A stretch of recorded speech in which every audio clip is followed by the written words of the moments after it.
Bismillahirrahmanirrahim. Assalamualaikum warahmatullahi wabarakatuh.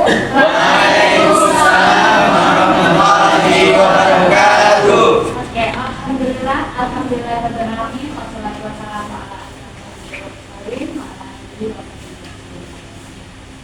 Puji syukur kehadiran Allah Subhanahu wa taala yang Maha Esa yang ini kita diberikan kesempatan sehingga kita dapat melakukan perkuliahan kita pada hari ini dan selawat merahmatan salam.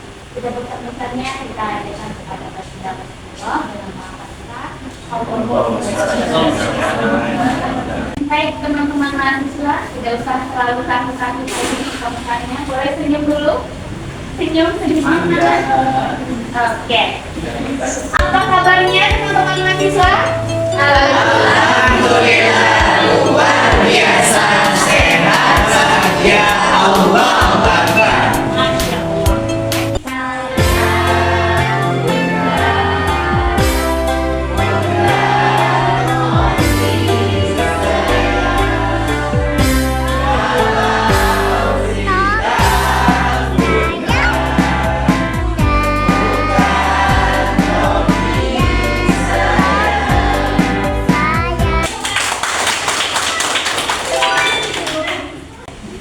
Ini adalah pertemuan kita yang kedua, ya.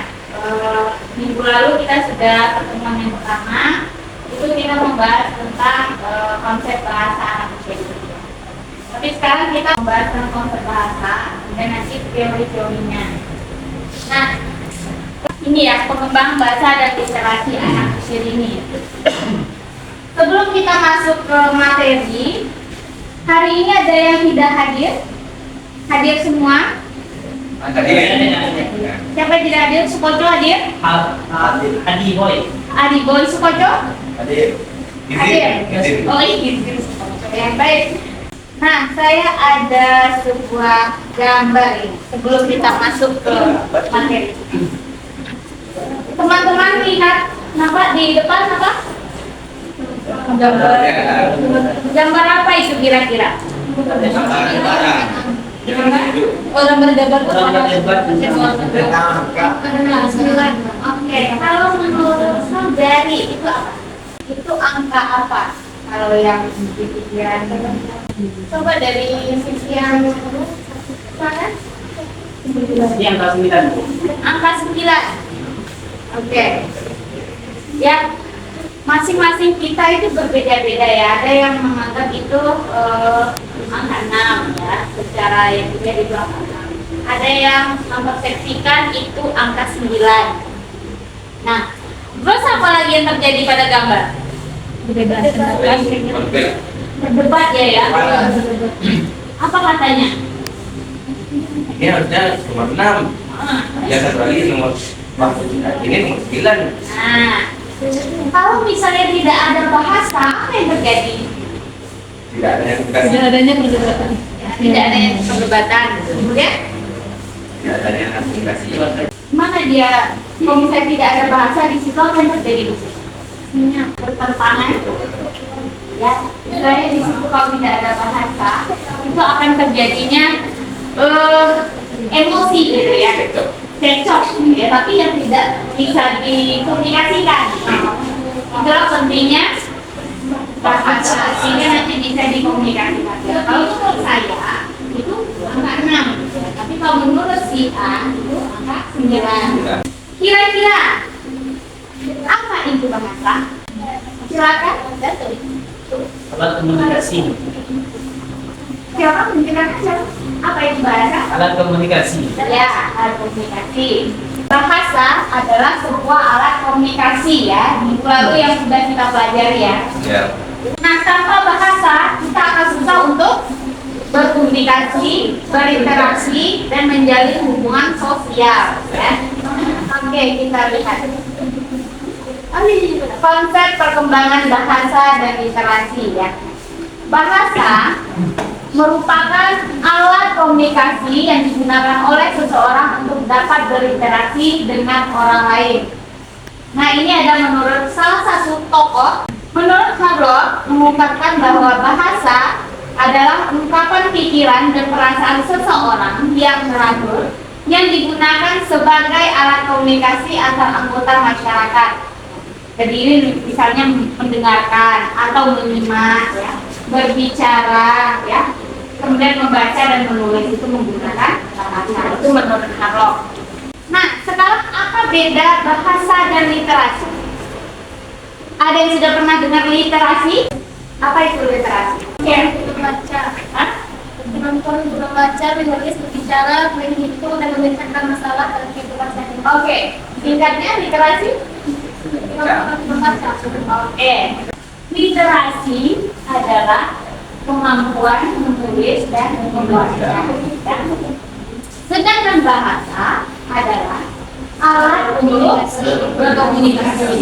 Ya. Literasi merupakan, ya, kemampuan melek huruf. Maksudnya di sini melek huruf itu bisa membaca dan menulis. Ya.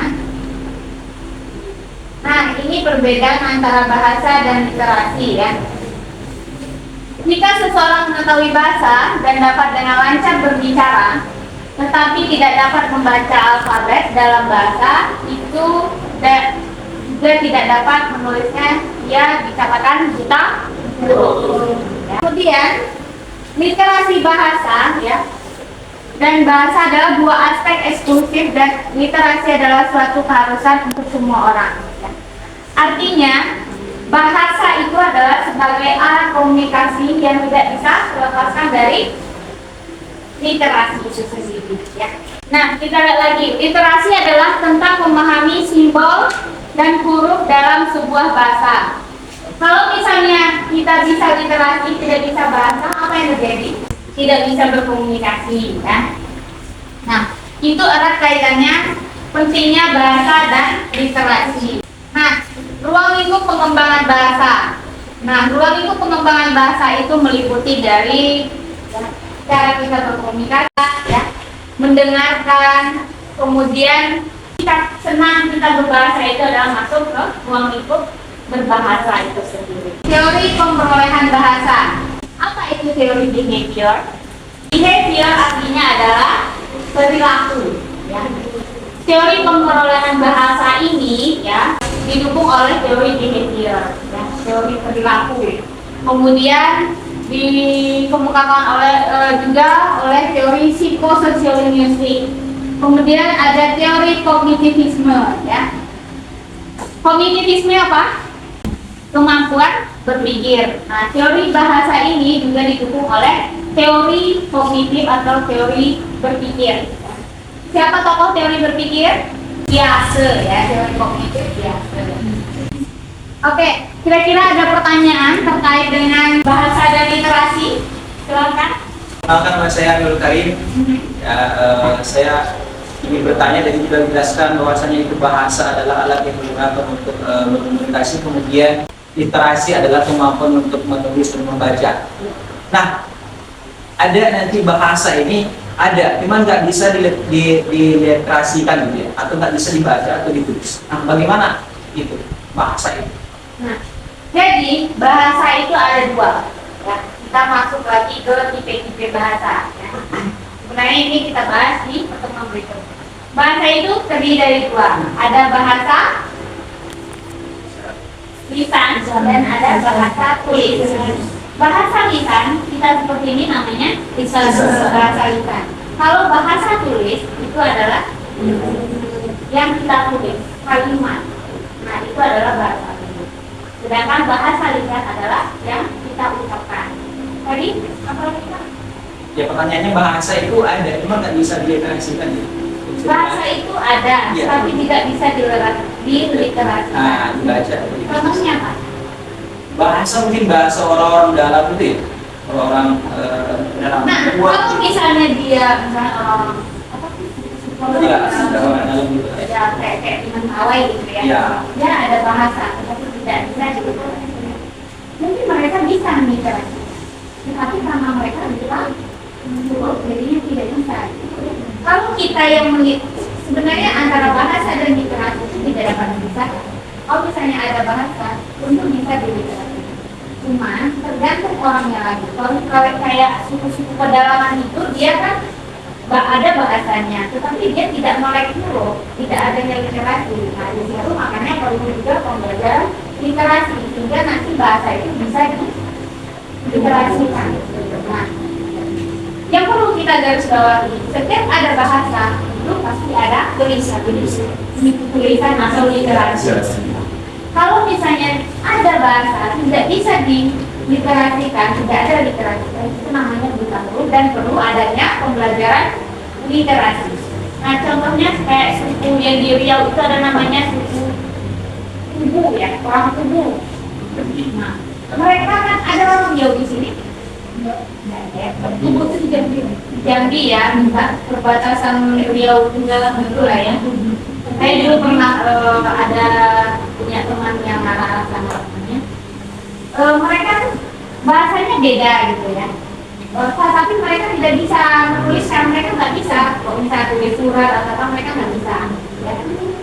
Karena apa? Karena mereka tidak melek huruf. Nah di situ perlu adanya stimulasi literasi agar mereka yang bahasa mereka bisa mereka tuliskan.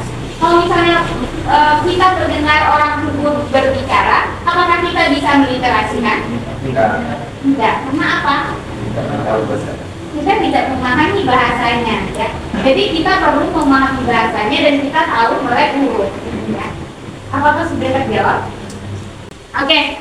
Jika tidak ada pertanyaan, ya mungkin kita cukupkan saja pada pertemuan kali ini. Ya. Untuk pertemuan berikutnya kita akan bahas tentang macam-macam bahasa dan literasi. Kemudian di dalam lagi kita akan mempelajari teori pemperolehan bahasa itu apa saja, teori-teori pendukungnya itu apa saja. Oke, baiklah kita cukupkan perkuliahan kita pada hari ini. Marilah kita bacakan hamdalah. Alhamdulillah. Mohon maaf apabila ada kesalahan. Saya tutup perkuliahan hari ini dengan membacakan alhamdulillah. Assalamualaikum warahmatullahi wabarakatuh. Waalaikumsalam warahmatullahi wabarakatuh.